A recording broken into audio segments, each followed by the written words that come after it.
I always thought the worst thing Amanda could do was forget our anniversary. Turns out she was just warming up for the main event. I want a divorce, Ethan. She slides the papers across our kitchen table like she's serving me breakfast. But first, I need you to understand something. Before we dive deeper into this story, I have one small request. Please subscribe, drop a like, comment, and hit that hype button to boost this channel so more people can discover these incredible Reddit stories. I'm holding my coffee mug, the one that says, "World's okay as Dad," that Mia bought me last Father's Day, and I can feel my grip tightening. Amanda looks perfect, as always. Hair pulled back in that effortless way that probably took her 30 minutes to achieve, wearing the blue dress I bought her for her birthday. The irony isn't lost on me. Understand what, exactly? I ask, setting the mug down carefully. At 41, I've learned that careful movements buy you time to think. Liam and I have been seeing each other for 8 months. She says it like she's announcing the weather. He's not just going away, Ethan. He's part of my life now. If you want any chance of us working through this, you need to accept that he'll be around. At parties, family gatherings, everything. I stare at her.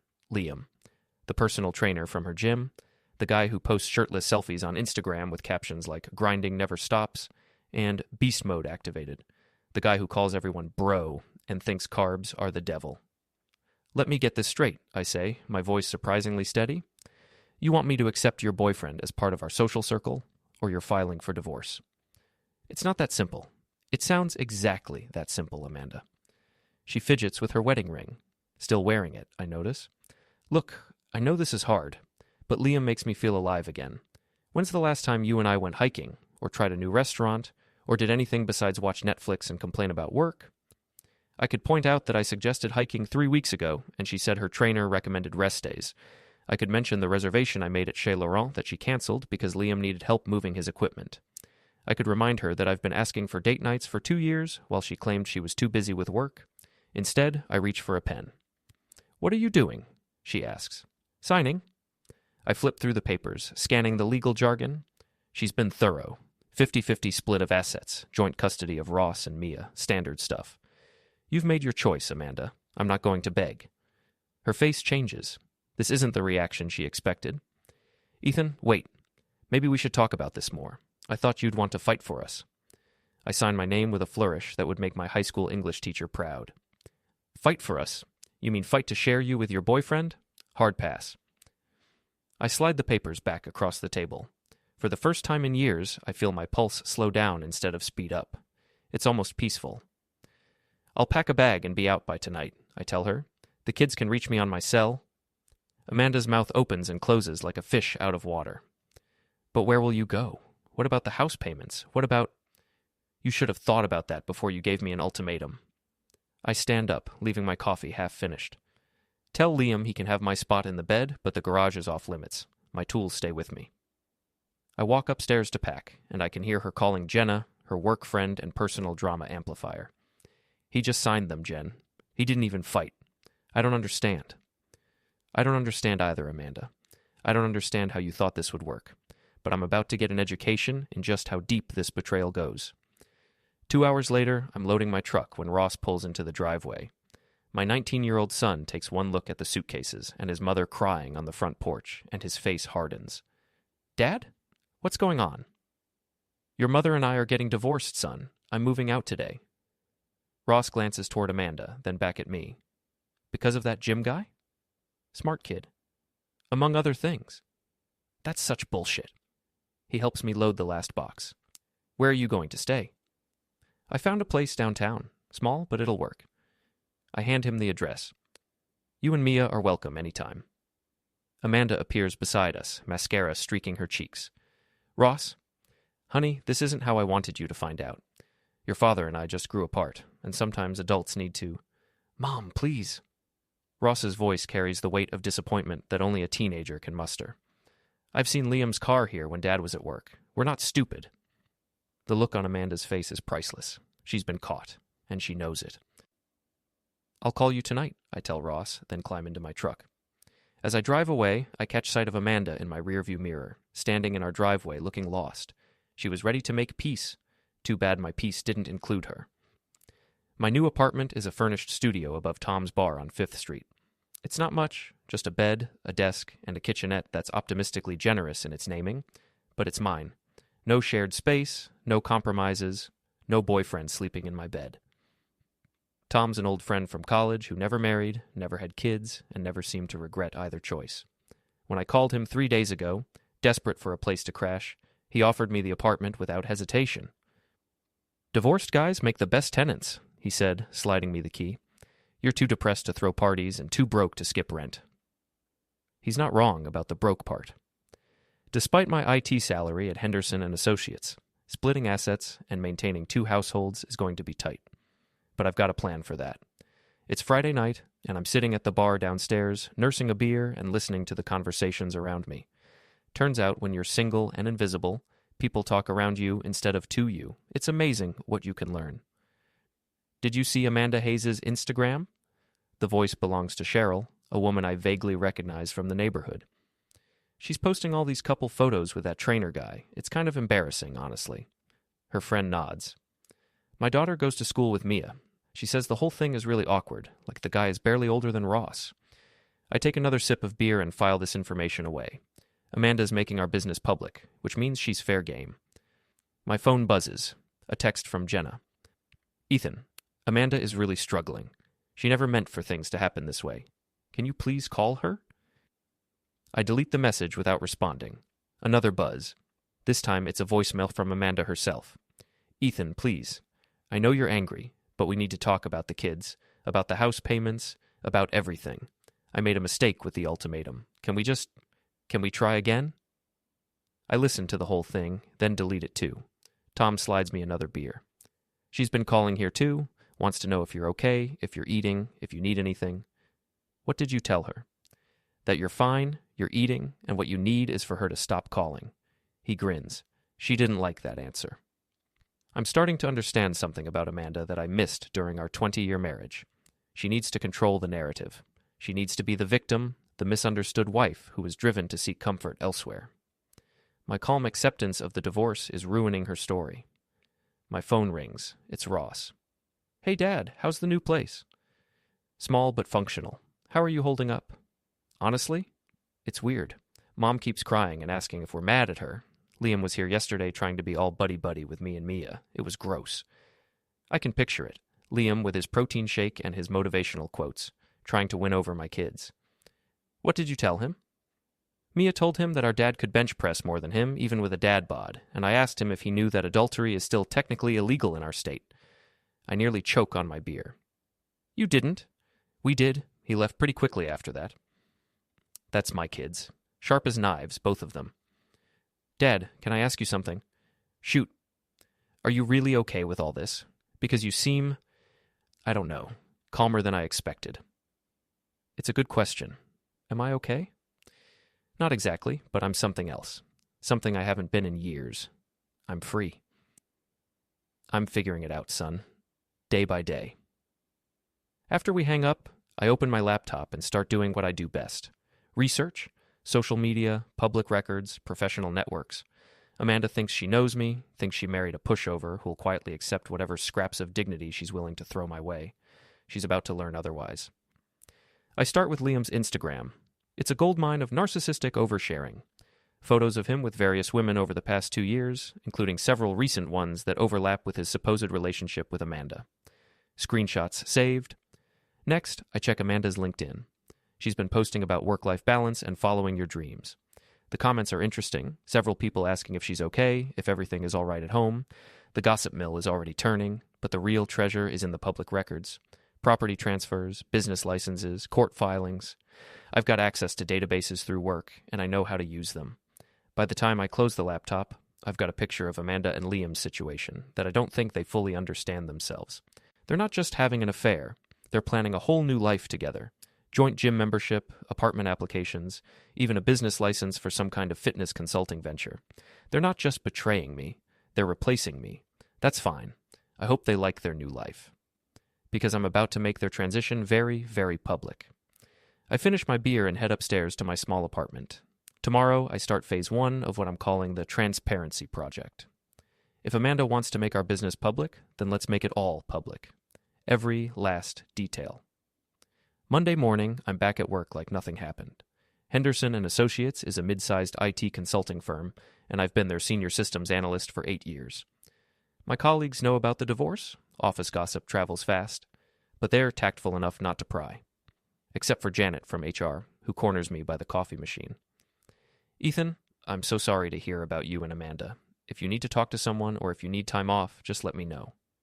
Thanks, Janet. I'm doing fine, actually. She looks surprised. Really? You seem better than fine. You seem almost happy. I consider this. You know what? I think I am. It's true. For the first time in years, I'm not walking on eggshells, not monitoring Amanda's moods, not wondering what I did wrong or how I can fix it. I'm just existing. It's liberating. My phone buzzes with a text from Tom. Your wife's friend is here asking questions about you, the loud one. Jenna, perfect timing. I text back, tell her I'm thriving. Be specific. 20 minutes later, Tom sends me a photo. It's Jenna sitting at the bar, looking frustrated, with Tom clearly explaining something enthusiastically. The caption reads, told her you're sleeping great, eating better, and seem 10 years younger. She's not happy. Phase 1 of the Transparency Project begins tonight. Amanda's company, Meridian Marketing, is having their annual summer picnic this weekend. It's a big deal. Families invited, catered food, team-building activities. I've been to 5 of them. I won't be going to this one, but I know someone who will be. I pull up Tasha Morrison's Facebook profile. She's Liam's ex-girlfriend, and based on her recent posts, she's not over him. More importantly, she has no idea he's moved on to a married woman. I send her a private message. Hi, Tasha. You don't know me, but I think we have a mutual friend in Liam. I saw some concerning photos of him with another woman at the Meridian Marketing Company picnic this weekend, and I thought you should know. He might not be as committed as he's been telling you. It's not technically a lie. There will be photos of Liam with another woman at the picnic. I just haven't mentioned that the other woman is my soon-to-be ex-wife. Tasha responds within an hour. OMG, thank you for telling me. I knew something was up. He's been so distant lately. Do you know who the woman is? Amanda Hayes. She works at Meridian, married with 2 kids. The typing indicator appears and disappears several times. Finally, that bastard. I'm going to confront him. The picnic is Saturday at Riverside Park. I think they'll be there together. I'll be there too. Perfect. But I'm not done. Amanda's boss, Mr. Barker, is old school. He hates workplace drama and has strong opinions about family values. I happen to know this because Amanda has complained about his conservative views for years. I create an anonymous email account and send him a message. Thought you should know that one of your employees, Amanda Hayes, has been having a very public affair with her personal trainer. It's becoming the talk of the neighborhood, and several clients have mentioned seeing the photos on social media. Might want to have a conversation about professional image? I don't send it yet. Timing is everything. Saturday arrives, and I spend the morning at the gym. Not Liam's gym, obviously, but the 24-hour place near my apartment. I'm on the treadmill when my phone starts buzzing with texts from Ross. Dad, you need to see this. Mom's work picnic is insane. Liam's ex-girlfriend showed up. They're screaming. I allow myself a small smile and keep running. The full story comes out over dinner that night. Ross and Mia meet me at Tony's Pizza, and they're both practically vibrating with excitement. Dad, it was like a soap opera, Mia says, stealing a piece of my pepperoni. This woman, really pretty by the way, just walks up to Mom and Liam while they're playing volleyball and starts yelling about how he's a cheating liar. Ross picks up the story. And then she starts showing people these photos on her phone of Liam with all these different women, like recent photos from the past few months. Mom looked like she was going to throw up, Mia continues, and Liam just stood there like a deer in headlights. What happened next? The woman, Tasha, I think, started telling everyone that Liam had been dating her until last month, and that he never mentioned being with a married woman. She called Mom a homewrecker. Ross grins, in front of all Mom's coworkers. And their families, Mia adds, including Mr. Barker. Now I send the email to Barker. While my kids are describing the aftermath, Amanda crying in the bathroom, Liam trying to do damage control, the awkward silence from her colleagues, I hit send on my anonymous tip. The weirdest part, Ross says, is that Mom kept looking around like she was expecting someone to defend her, but everyone just didn't. That's because Amanda has spent years cultivating an image of the perfect wife and mother while privately complaining about everyone around her. Her coworkers have heard her trash talk other people's marriages, other people's parenting, other people's choices. Now that she's the one in the hot seat, the sympathy isn't exactly flowing. "Are you guys okay with all this?" I ask. "I know it's a lot." Mia shrugs. "Honestly, Dad, we kind of saw it coming. Mom's been acting weird for months. And Liam is just... Ugh. He tried to give me fitness advice last week. I told him I get plenty of exercise running away from awkward conversations." Ross nods. "Plus, you seem happier, like genuinely happier. It's nice to see." We finish dinner and I drive them home.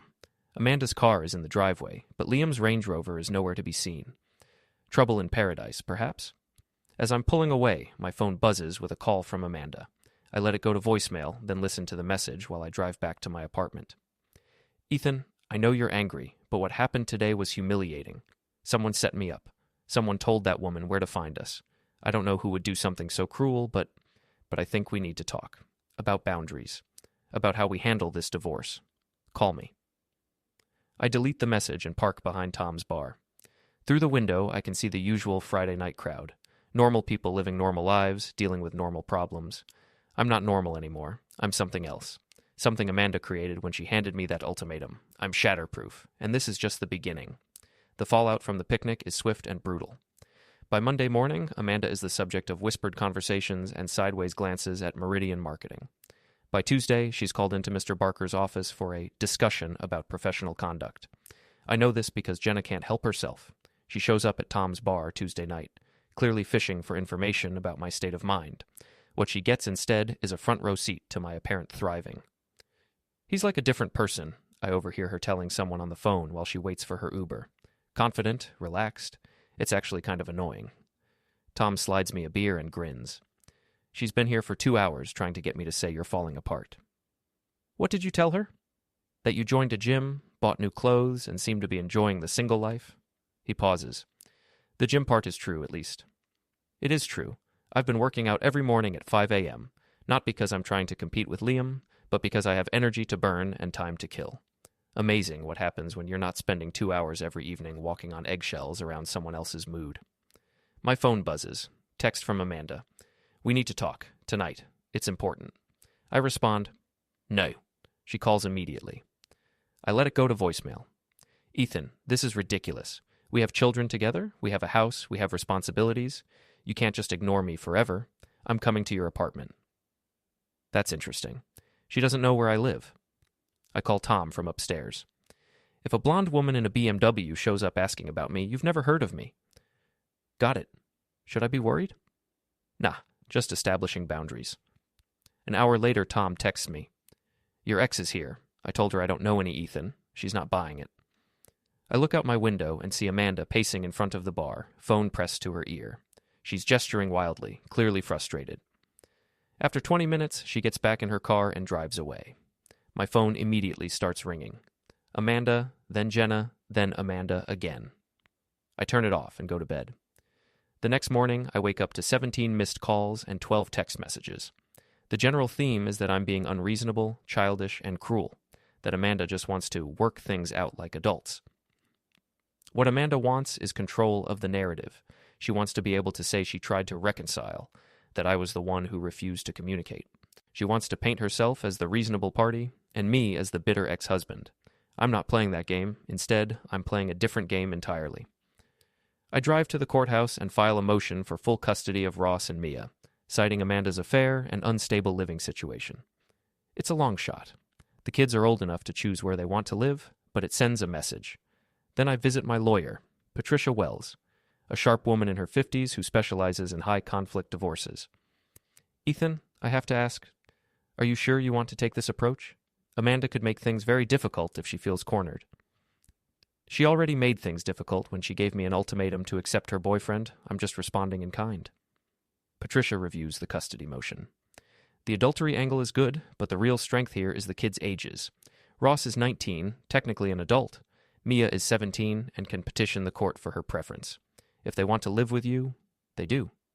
Then we have a strong case, but Amanda's going to fight this. Let her fight. I've got time." That afternoon, Amanda is served with the custody papers at her office. I know this because she calls me screaming. "How dare you try to take my children away from me? They're my kids too, Ethan. I answer this time. They're not property, Amanda. They're people, and they get to choose who they want to live with. You're poisoning them against me. I don't have to. You did that yourself when you brought your boyfriend into their home. Liam is not. He's not just some boyfriend. I love him. Congratulations. I hope he loves you too, because you're about to find out what it costs. I hang up and immediately get a call from Ross. Dad, Mom is freaking out. She's saying you're trying to take us away from her. I'm trying to give you options, son. You're an adult. You can live wherever you want. Mia can choose too, if she wants. We want to live with you. Are you sure? This is going to get ugly. Ross is quiet for a moment. Dad, she brought that guy into our house while she was still married to you. She made us lie about it. She put us in the middle of this whole thing. We're already in ugly. He's right. Amanda crossed that line months ago when she made the kids complicit in her affair. I'm just making the consequences visible. That evening, Liam shows up at Tom's bar. I'm sitting at my usual spot when he walks in, looking around nervously. He's wearing a tank top that shows off his gym-sculpted arms and a pair of jeans that probably cost more than my monthly rent. He spots me and walks over with that swagger that screams insecurity. Ethan, right? We need to talk. I take a sip of my beer. Do we? Look, man, I know this is awkward, but Amanda and I really care about each other. This whole custody thing is tearing her apart. That's unfortunate. He sits down uninvited. Come on, bro, we're both adults here. Can't we work something out? I'm not your bro. Tom appears behind the bar, polishing a glass and watching our conversation with interest. A few other patrons have noticed the tension and are pretending not to listen. Liam leans closer. Amanda told me you're just doing this to hurt her, that you don't actually want the kids full time. I set down my beer and look at him directly for the first time. Let me explain something to you, Liam. I don't care about you. I don't care about your relationship with my ex-wife. I don't care about your feelings or your opinion or your very existence. What I care about is my children, and my children don't want to live in a house where their mother's boyfriend thinks he has a say in their lives. His face flushes red. I'm not trying to replace you, man. You're just what? Sleeping in my bed? Eating at my table? Playing house with my family? I stand up. Here's a free piece of advice. Stay away from my kids. Stay away from me. And tell Amanda that if she wants to discuss custody, she can call my lawyer. I drop a 20 on the bar and walk toward the door. Liam grabs my arm. Hey, I'm talking to you. The bar goes quiet. Tom stops polishing his glass. The conversation at the pool table stops mid-sentence. I look down at Liam's hand on my arm, then back at his face. Take your hand off me. Or what? I smile. It's not a nice smile. Or I'll explain to everyone here exactly how you and my wife have been conducting your affair, including the details about your other girlfriends that came out at her work picnic. He drops his hand like I'm on fire. That's what I thought. I lean closer so only he can hear. You want to play house with Amanda? Fine. But understand that I'm not going anywhere, and I'm not going to make this easy for you. Every time you disrespect me or my children, there will be consequences. And I promise you, Liam, I'm much smarter than you are. I walk out of the bar to the sound of whispers and nervous laughter. Through the window, I can see Liam still sitting at the bar, looking shaken. My phone is already ringing by the time I get to my truck. Amanda, of course. What did you say to Liam? He's upset. I told him the truth. He didn't like it. Ethan, you can't keep doing this. You can't keep trying to control everything. I'm not controlling anything, Amanda. I'm just not enabling your fantasy that this is all going to work out smoothly. You made choices. Now you get to live with the consequences. What consequences? What are you talking about? I start the truck and pull out of the parking lot. You'll figure it out. As I drive home, I realize something has shifted. I'm not just reacting anymore. I'm not just defending myself or protecting my kids. I'm hunting. And Amanda and Liam are about to discover that they're not the predators in this story. They're the prey. Amanda's attempt at damage control begins Thursday morning with an ambush at my office. She's waiting in the lobby when I arrive, dressed in her most conservative outfit and wearing the expression she uses when she wants something. Ethan, please, we need to talk like civilized adults. Janet from HR is watching from behind the reception desk, clearly fascinated. Half the office probably knows about our divorce by now, but seeing Amanda here in person is prime gossip material. This isn't the place, Amanda. Then where? You won't answer my calls. You won't come to the house. You're hiding from me. I'm not hiding. I'm living my life. She follows me to the elevator, her heels clicking on the marble floor. The custody motion is ridiculous, Ethan. You know the kids belong with me? Do they? Ross is 19 and choosing to stay in the dorms instead of coming home. Mia spends most of her time at friends' houses. When exactly are they with you? The elevator doors open and I step inside. Amanda follows. They're avoiding me because you're poisoning them against me. I don't have to poison them against you, Amanda. You did that when you brought your boyfriend around and asked them to keep secrets. She hits the emergency stop button. The elevator lurches to a halt. I never asked them to keep secrets. Really? So when Liam's car was in our driveway and you told them not to mention it to me, that wasn't asking them to keep secrets. Her face goes pale. How did you? Because they tell me things, Amanda. They trust me. They trust me because I don't put them in impossible situations or ask them to lie for me. She starts the elevator again, and we ride up in silence. When the doors open on my floor, she grabs my arm. I'm filing a counter motion for full custody and a restraining order. On what grounds? Harassment, stalking. You sent that woman to my work picnic. I laugh, actually laugh. Prove it. Her grip tightens. I know it was you. Knowing and proving are different things, Amanda. You should ask Liam about that distinction. I walk away, leaving her standing in the elevator. Through the glass doors of our office suite, I can see her talking on her phone, gesturing angrily. 20 minutes later, my lawyer calls. Ethan, Amanda's attorney, just filed a motion for a restraining order. They're claiming harassment and emotional abuse. What's their evidence? That's the interesting part. They don't seem to have any. Just allegations that you're interfering with her relationship and causing emotional distress. Will it stick? Unlikely, but it shows they're getting desperate. Desperate people make mistakes. She's right. Amanda is flailing, trying to regain control of a situation that's spiraling away from her. But she's not the only one getting desperate. That afternoon, Liam decides to escalate. I'm leaving work when I notice a Range Rover following me. At first, I think it's coincidence. There are a lot of expensive SUVs in this part of town. But when I make 3 random turns and the Range Rover stays behind me, I know it's intentional. I pull into a parking lot and wait. Liam gets out of his car and walks over to my truck, his face flushed with anger. We need to finish our conversation from the other night. I thought we did finish it. You embarrassed me in front of all those people. You embarrassed yourself. I just provided the opportunity. He steps closer to my window. You think you're so smart, don't you? You think you can just mess with people's lives and there won't be consequences. Is that a threat? It's a promise, bro. I get out of my truck. Liam is taller than me and definitely stronger, but there's something about his posture that tells me he's never actually been in a real fight. Too much time in controlled environments, too much focus on looking tough rather than being tough. Let me ask you something, Liam. How many other girlfriends do you have right now? What? It's a simple question. Amanda thinks she's your only side piece, but we both know that's not true. His face goes red. You don't know what you're talking about. Tasha Morrison. Blonde, works at the bank downtown. You've been texting her for the past 3 weeks, trying to get her back. I pull out my phone and show him a screenshot. She's been forwarding your messages to people. It's quite entertaining. He lunges for my phone. I step back and he stumbles, catching himself against my truck. How did you get that information? Same way I found out about your other girlfriend, the one from your CrossFit gym. What's her name? Sarah? She's been posting about her mystery man on Instagram. Very mysterious, considering you're supposedly committed to Amanda. Liam straightens up, his face cycling through anger, confusion, and something that might be fear. You're stalking me. I'm researching you. There's a difference. I put my phone away. Here's what's going to happen, Liam. You're going to get back in your fancy car and drive away. You're never going to follow me again. And you're going to think very carefully about whether Amanda is worth the trouble I can cause in your life. You can't prove anything. I don't have to prove anything. I just have to share information. Like the fact that you've been lying to multiple women about your relationship status, or the fact that your personal training business isn't licensed properly, or the fact that you've been using Amanda's credit card to pay for dates with other women.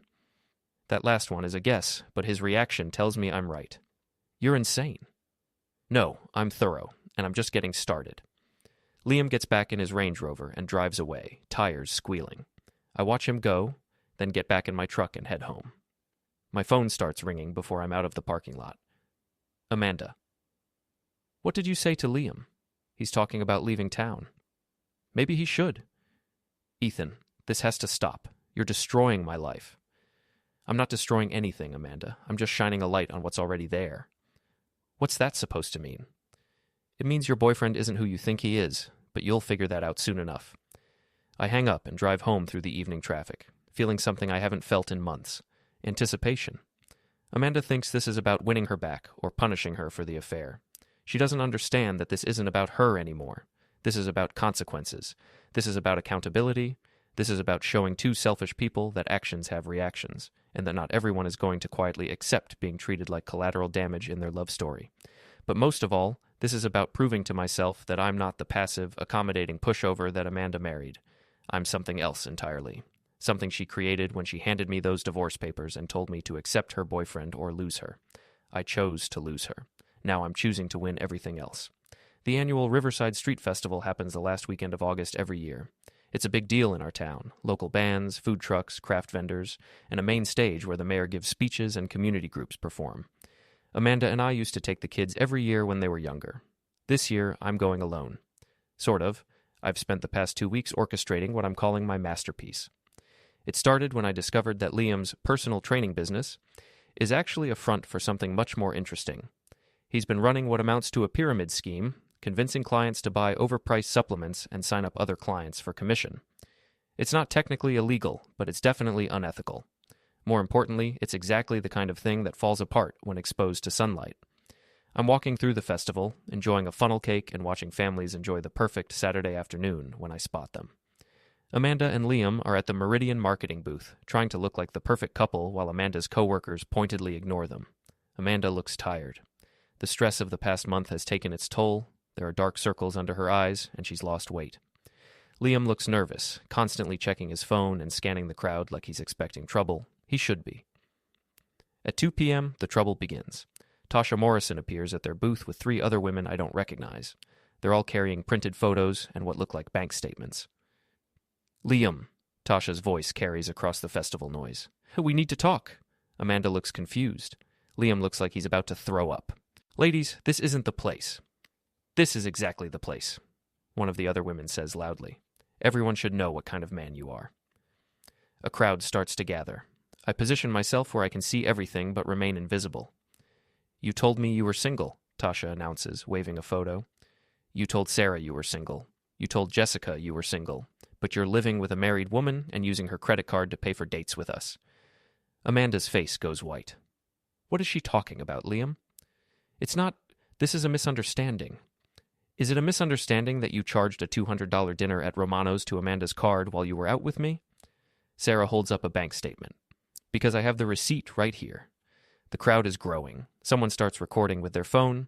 Amanda looks like she's going to faint. And what about your supplement business? Jessica adds.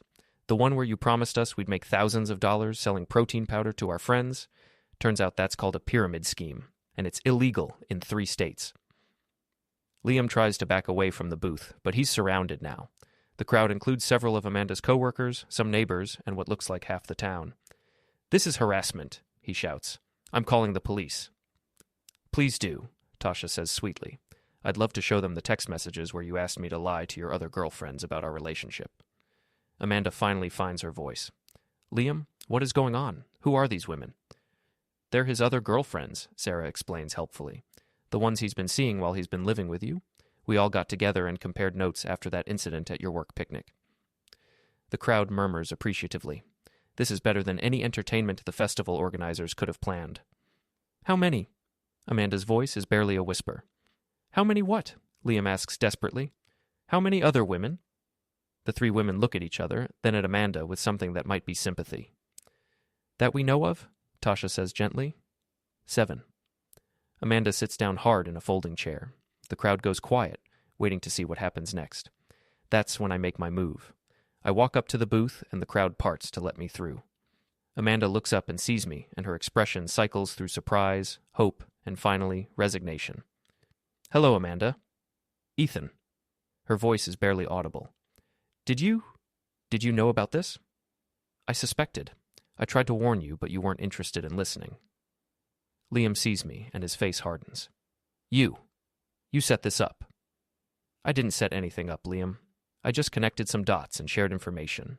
These ladies did the rest. You son of a... He starts toward me, but Tom appears out of nowhere and steps between us. Apparently he's been watching the show too. I wouldn't, Tom says calmly. There are about 50 people here with cameras, and I don't think you want to add assault charges to your problems. Liam looks around at the crowd. at the phones recording everything, at the women with their evidence of his lies, and something breaks in his face. This is insane. You're all insane. He pushes through the crowd and disappears into the festival. The crowd starts to disperse, disappointed that the show is over. Amanda's coworkers pack up the Meridian marketing booth in awkward silence. Amanda looks up at me with tears in her eyes. How long have you known? About his other girlfriends? A few weeks. About the business scheme? Since Tuesday. Why didn't you tell me? I sit down in the chair next to her. For a moment, we're just two middle-aged people sitting at a folding table, surrounded by the debris of a relationship that imploded in public. Would you have believed me? She thinks about this. Probably not. You had to figure it out for yourself. We sit in silence for a few minutes, watching families walk by with their cotton candy and balloons, living their normal lives. I'm sorry, she says finally. For which part? All of it. The affair, the ultimatum, bringing him around the kids, making you the bad guy when you were just trying to protect yourself. I nod. Okay. Is there any chance? Can we try to fix this? I look at her, really look at her. She's still beautiful, still the woman I fell in love with 23 years ago. But she's also the woman who looked me in the eye and told me to accept her boyfriend or lose her. She's the woman who put our children in an impossible position and then blamed me when they chose sides. No, Amanda, we can't fix this. She nods, tears streaming down her face. I know, I had to ask. I stand up. The kids are staying with me. You can see them whenever you want, but they are not comfortable living with you right now. I understand. And Amanda, get a good lawyer. Not for the divorce, that's already settled. For whatever legal trouble Liam's business might cause you. Her face goes pale. What do you mean? Your name is on some of his business documents. You might want to make sure you're not liable for his debts or legal problems. I walk away, leaving her sitting at the empty booth. Behind me, I can hear her making phone calls, probably to her lawyer. As I head toward the parking lot, Ross and Mia appear beside me. Dad, that was... Ross shakes his head. That was incredible. That was justice, Mia adds. Mom needed to see who he really was. Are you okay with how it happened? They look at each other, then back at me. Dad, Mia says, you didn't make him cheat on Mom with multiple women. You didn't make him steal money or lie to people. You just made sure the truth came out. And you did it without breaking any laws or hurting anyone who didn't deserve it, Ross adds. That's not revenge. That's accountability. We walk to my truck together, and I realize something has changed. Not just in my relationship with Amanda, or in my living situation, or in my daily routine. Something fundamental has changed in who I am.